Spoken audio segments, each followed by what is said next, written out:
छोटे से ब्रेक के बाद आप सभी दर्शकों का स्वागत है। आप देख रहे हैं जी न्यूज। दयालबंद पुल के नीचे से होकर गुजरने वाला 40 साल पुराना रास्ता कुछ लोगों ने बंद कर दिया था, जिससे आसपास रहने वाले करीब 15 परिवारों को भारी परेशानी का सामना करना पड़ रहा था। बच्चों को स्कूल जाने, महिलाओं को खरीदारी करने और लोगों को रोजमर्रा की जरूरतों के लिए नदी पार कर आना जाना पड़ रहा था। इस दौरान रास्ता बंद करने वाले ने दीवार पर व्यंग्यात्मक तौर पर लिख दिया है, गुजरने वालों की खूब खातिरदारी की जाएगी, जिससे स्थानीय लोगों में नाराजगी और बढ़ गई। मामले की खबर प्रकाशित होने के बाद प्रशासन की नींद टूटी और राजस्व विभाग की टीम मौके पर पहुंची। मौके पर जमीन मालिक को बुलाकर समझाइश दी गई कि रास्ता सार्वजनिक उपयोग में है और इसे बंद करना अवैध है। इसके बावजूद लोगों की परेशानी देखते हुए राजस्व अमले ने बाउंड्री वाल को तोड़कर हटवा दिया। तहसीलदार, जोन कमिश्नर और पटवारी की मौजूदगी में कार्रवाई की गई। इस दौरान स्थानीय निवासियों ने जमकर विरोध प्रदर्शन किया और प्रशासन से स्थायी समाधान की मांग की। अधिकारियों ने आश्वासन दिया कि ऐसी स्थिति दोबारा न बन सके, इसके लिए सीमा निर्धारण और मार्गों को स्थायी रूप से चिन्हित किया जाएगा। प्रशासन की कार्रवाई के बाद अब दयालबंद पुल के नीचे से होकर लिंगियाडी जाने वाला पुराना रास्ता फिर से खुल गया है। करीब 45 से 50 परिवारों को अब राहत मिली है और वे बिना परेशानी के आवाजाही कर पा रहे हैं। स्थानीय लोगों ने कार्रवाई के लिए प्रशासन का आभार जताते हुए कहा कि आखिरकार उनकी 40 साल पुरानी राह अब दोबारा खुल गई है। समस्या ये है, हमारी ज़मीन है पीछे, हम यहाँ 40 साल से लग रहे हैं, 40 साल से, और हमारा यहाँ इसी रास्ते से आना जाना है, जो कि नक्शे में रास्ता है पैडगरी का। इन्होंने ज़बरदस्ती उस रास्ते को बंद कर दिया गया और बोला इस रास्ते से जो भी आएगा जाएगा उसको जान से मार देंगे और जिंदा जला देंगे, नहीं तो आप अपनी प्रॉपर्टी हमको बेचिए। बोलने वाले का नाम आदित्य बोले और अमन घोरे, अमन घोरे, आदित्य घोरे। जंजीर है, जमीन है संजय छापरिया की। अभी जब प्रशासन का इनको डंडा पड़ा है तो ये अभी जब इनको ऊपर से आदेश हुआ है तो ये दरवाज़ा खोल रहे हैं। आज 8 दिन हो गया हम लोग को कंप्लेंट किए।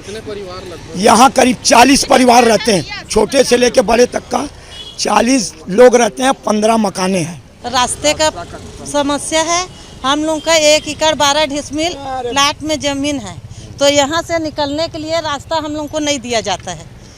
बोलते हैं ये ज़मीन से रास्ता है ही नहीं है। बच्चे लोग को नदी से लेके जाते हैं हम लोग। ये देखो छोटे छोटे बच्चे हैं। मैं भी खेती किसानी वाली हूँ। दिन में अपने मैके में रहती हूँ, रात में ससुराल जाती हूँ, तो बोलते हैं यहाँ से मत निकलो, ये रास्ता नहीं है। संजय छापड़िया, वो का अमर आदित्य घोरे और अमर घोरे। गुरुवार को नगर निगम ने शहर में अवैध रूप से कबाड़ कारोबार करने वालों के खिलाफ ताबड़तोड़ कार्रवाई की है। नगर निगम और यातायात पुलिस की संयुक्त टीम ने शहर के कई क्षेत्रों में दबिश दी, जहां कबाड़ियों के पास से कटी हुई गाड़ियां, वाहन पार्ट्स और अन्य कबाड़ सामग्री जब्त की गई। इस कार्रवाई से शहर के कबाड़ियों में हड़कंप मच गया। पिछले कई दिनों से नगर निगम को शिकायतें मिल रही थी कि कुछ कबाड़ी वाहन काटने और उनके पार्ट्स बेचने जैसे अवैध कामों में संलिप्त हैं। शिकायतों की पुष्टि होने के बाद गुरुवार को संयुक्त कार्रवाई में निगम की अतिक्रमण शाखा ने बड़ा अभियान चलाया। कार्रवाई के दौरान कई कबाड़ियों की दुकान और गोदामों को बुलडोजर की मदद से तोड़ दिया गया। अधिकारियों ने बताया कि अभियान आगे भी जारी रहेगा और जिन स्थानों पर अवैध रूप से कबाड़ या वाहन पार्ट्स का कारोबार किया जा रहा है वहां सख्त कार्रवाई की जाएगी। नगर निगम अतिक्रमण शाखा ने स्पष्ट किया है कि शहर में अवैध रूप से संचालित किसी भी तरह की गतिविधि को बर्दाश्त नहीं किया जाएगा। इस संयुक्त कार्रवाई से नगर निगम ने संदेश दिया है कि अब शहर में अवैध कबाड़ कारोबार पर पूरी तरह से नकेल कसने की तैयारी है। तेलीबांधा थाना क्षेत्र में बुधवार देर रात नशे में धुत 2 युवकों ने पुलिस चेकिंग पॉइंट तोड़ दिया और भागने की कोशिश में यातायात आरक्षक हेम कुमार पटेल को टक्कर मार दी। हादसे में आरक्षक गंभीर रूप से घायल हुए और अस्पताल में भर्ती हैं। पुलिस ने बताया कि बलेनो कार सवार सिद्धांत दान और आदित्य चौधरी किसी क्लब से लौट रहे थे और नशे की हालत में थे। दोनों को मौके पर गिरफ्तार कर लिया गया है और कार जब्त कर ली गई है। एएसपी प्रशांत शुक्ला ने कहा कि नशे के खिलाफ अभियान जारी रहेगा और ऐसे लापरवाह वाहन चालक पर सख्त कार्रवाई होगी।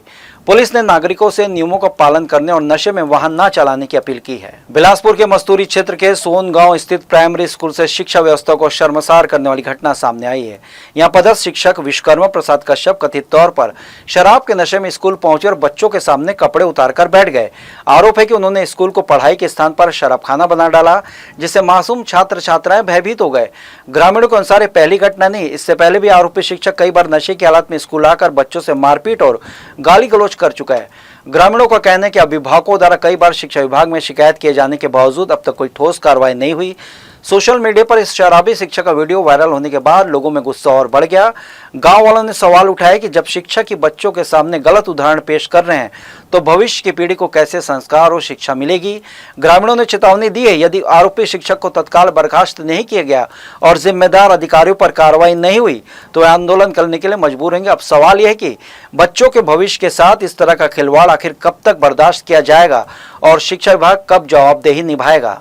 छत्तीसगढ़ के कांकेर जिले में आज तड़के एक बड़ा सड़क हादसा हो गया। नेशनल हाईवे 30 पर जंगलवार कॉलेज के पास यात्रियों से भारी एक बस सड़क किनारे खड़े ट्रक से जा टकराई। हादसा सुबह करीब 4:30 बजे हुआ जब बस तेज रफ्तार में धमतरी की ओर जा रही थी। इस दौरान ड्राइवर को सड़क किनारे खड़े ट्रक का अंदाजा नहीं हुआ और बस ने पीछे से जोरदार टक्कर मार दी। टक्कर इतनी जबरदस्त थी कि बस का अगला हिस्सा बुरी तरह क्षतिग्रस्त हो गया। हादसे में बस में सवार लगभग 12 यात्री घायल हो गए, जिनमें कुछ की हालत गंभीर बताई जा रही है। स्थानीय लोगों की मदद से घायलों को तत्काल जिला अस्पताल कांकेर भेजा गया, जहां उनका इलाज जारी है। सूचना मिलते ही कोतवाली पुलिस मौके पर पहुंची और राहत बचाव कार्य शुरू किया। पुलिस के अनुसार ट्रक हाईवे किनारे खड़ा था, उस पर किसी प्रकार के चेतावनी संकेत नहीं लगाए गए थे, जिससे यह हादसा हुआ। घटना के बाद बस चालक मौके से फरार हो गया। कोतवाली थाना पुलिस ने मामला दर्ज कर आगे की जांच शुरू कर दी है। यहां से एक बार फिर सड़क पर खड़े भारी वाहनों से होने वाले खतरों की ओर ध्यान दिलाता है। पुलिस ने लोगों से अपील की कि यात्रा के दौरान गति सीमा का पालन करें और सतर्कता बरतें। अभनपुर विधानसभा क्षेत्र अंतर्गत गोबरा नवापारा में देर रात एक दर्दनाक सड़क हादसा होगा। जानकारी के अनुसार नवापारा के मैडम चौक के पास बाइक सवार 2 युवक तेज रफ्तार में अनियंत्रित होकर डिवाइडर से टकरा गए। हादसा इतना भीषण था कि एक युवक की मौके पर ही मौत हो गई, जबकि दूसरा गंभीर रूप से घायल हो गया। मृतक की पहचान हेमंत सोनी के रूप में है, जो नगर पालिका परिषद गोबरा नवापारा के उपाध्यक्ष का भांचा बताया जा रहा है। वहीं घायल युवक का नाम पुरुषोत्तम कंसारी बताया जा रहा है, जिसे गंभीर हालत में अस्पताल में भर्ती कराया गया। घटना गुरुवार रात लगभग 2:30 बजे की बताई जा रही है। हादसे का पूरा दृश्य पास के एक सीसीटीवी कैमरे में कैद हुआ। वीडियो फुटेज में बाइक तेज रफ्तार में आती दिख रही है और डिवाइडर से जोरदार टक्कर के बाद सड़क पर दूर तक घसीटती नजर आती है। पुलिस ने सीसीटीवी फुटेज जब्त कर लिया और मामले की जांच शुरू कर दी है। फिलहाल गोबरा नवापारा थाना पुलिस ने मृतक के शव को पोस्टमार्टम के लिए भेज दिया और हादसे के कारणों की जांच जारी है। इस दुर्घटना से नवापारा क्षेत्र में शोक का माहौल है। दीपों के पर्व दीपावली में देव पूजन का विशेष महत्व होता है और अमावस्या की रात को घरों को उजाला देने का सबसे बड़ा सहारा बनते हैं पारंपरिक मिट्टी के दिए। बिलासपुर के बाजारों में इस बार दूर दराज इलाकों से बड़ी मात्रा में दिए मंगाए गए हैं, जिनकी चमक से पूरा बाजार जगमगा उठा है। लोग उत्साह के साथ पहले से ही खरीदारी में जुट गए हैं। इस साल बाजार में नए नए और आकर्षक फैंसी डिजाइनर दिए विशेष रूप से लोगों के बीच चर्चा का विषय बने हुए हैं। ये डिजाइनर दिए खासतौर पर राजस्थान और चंदिया से मंगाए गए हैं, जिनकी खूबसूरती से ग्राहकों को अपनी ओर आकर्षित कर लिया है। रंग बिरंगे और अनोखे आकारों वाले इन दियों की डिमांड लगातार बढ़ रही है। दियों के साथ साथ मां लक्ष्मी के चरण पादुका भी इस बार बाजार में खूब बिक रही हैं। माना जाता है कि लक्ष्मी चरण घर में समृद्धि और सौभाग्य का प्रतीक होते हैं, इसलिए महिलाएं विशेष रूप से इन्हें पूजा और सजावट के लिए खरीद रही हैं। दुकानदारों के अनुसार इस बार भी पादुका की बिक्री पिछले साल की तुलना में कहीं अधिक है। बाजार में दियों की वैरायटी और रेंज भी ग्राहक को लुभा रही है। सामान्यतः छोटे दिए 2 से 3 रुपए से शुरू हो रहे हैं, जबकि आकर्षक डिजाइनर सेट 100 रुपए में उपलब्ध हैं। छोटे, मध्यम और बड़े साइज के दियों के साथ साथ सुगंधित और रंगीन दियों की भी लोग पसंद कर रहे हैं। हर वैरायटी का रहता है, इसमें 12-13 प्रकार का रहता है। बाहर से मंगाते, हमारे यहाँ का मिट्टी थोड़ा सा मोटा है, बाहर से जो दिए आते हैं उनका फिनिशिंग रहता है, इसीलिए दिया लेके आते हैं हम लोग अपने दुकान में बेचने के लिए। बाहर जा नहीं सकते हैं, इसलिए पार्सल से मंगवा लेते हैं हम लोग।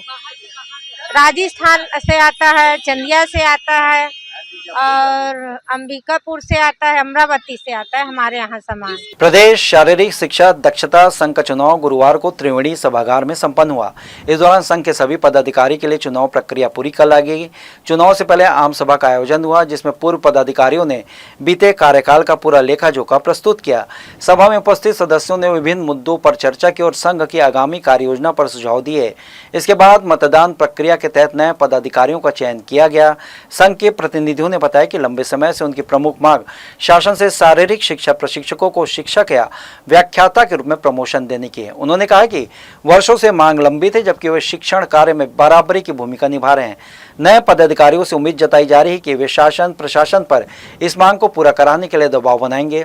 संघ का उद्देश्य है कि शारीरिक शिक्षा प्रशिक्षकों को उनके योगदान के अनुरूप सम्मान और पदोन्नति का लाभ मिल सके, जिससे वे शिक्षा के क्षेत्र में बेहतर योगदान दे सकें। प्रदेश छत्तीसगढ़ शारीरिक शिक्षा शिक्षक संघ का जो पंजीकृत संस्था है, जिसका कार्यकाल पूर्ण हो गया था, मैं हरीश देवांगन प्रदेश अध्यक्ष के रूप में रहा। 3 साल तक कार्यकाल पूर्ण होने पर हमने आज बिलासपुर में 16 तारीख गुरुवार को एक आम सभा रखी यहाँ पे और निर्वाचन की प्रक्रिया पूर्ण की है। इसमें हमारे बैलाज अनुसार 7 पदों पर निर्वाचन होना था, जिसमें अध्यक्ष, सचिव, कोषाध्यक्ष, उपाध्यक्ष, सहकोषाध्यक्ष और 2 कार्यकारिणी सदस्यों का यहाँ पर बहुत ही निर्विवाद भाव से एक सहजता के साथ चुनाव अधिकारियों के माध्यम से निर्वाचन की प्रक्रिया संपन्न कराई गई है। व्यायाम शिक्षक एक ऐसा रोल मॉडल होता है विद्यालय के लिए, जो स्कूल में अनुशासन से संबंधित सभी व्यवस्थाओं को देखता है, बच्चों के खेल गतिविधियों को वो देखता है। मैं आप सभी को ये बताना चाहूँगा कि एक व्यायाम शिक्षक जो शारीरिक शिक्षा विषय को की पढ़ाई करके उस पर पोस्ट ग्रेजुएशन करके और उसमें ग्रेजुएशन करके वो स्कूल में एज ए पीटीआई पदस्थ होता है। एक पीटीआई को जो पीटीआई का नाम दिया गया है, वो वास्तव में हम उस नाम को लेके ही हम ऑब्जेक्शन करते हैं।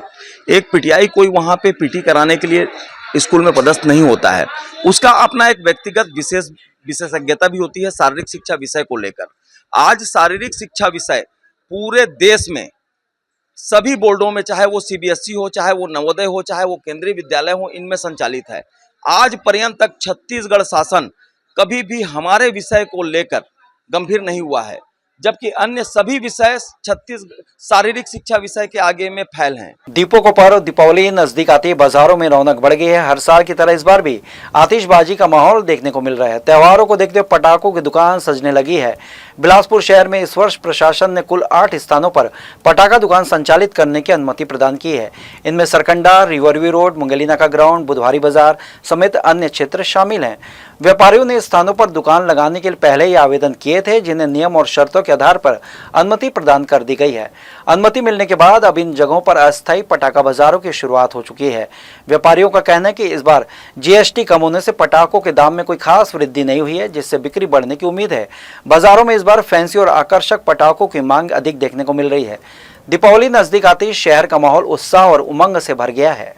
जो प्रशासन के द्वारा हम लोग को निर्देशित किया गया, उसी के आधार पर पटाखा व्यापारी पटाखा खरीदते हैं और उनके दिशा निर्देश के हिसाब से हम लोग पटाखा और टोटल 70 दुकान लगी है यहाँ पर। पिछले 50 वर्षों से इसी जगह पे पटाखा दुकान लगते हैं। तो ये थी इस बुलेटिन की खबरें। देश विदेश की तमाम खबरों के लिए बने रहिए जी न्यूज़ के साथ। मुलाकात होगी अगले बुलेटिन में, तब तक के लिए मुझे दीजिए इजाज़त। आप स्वस्थ रहें, खुश रहें, अपना बहुत बहुत ख्याल रखें और देखते रहिए जी न्यूज़। नमस्कार।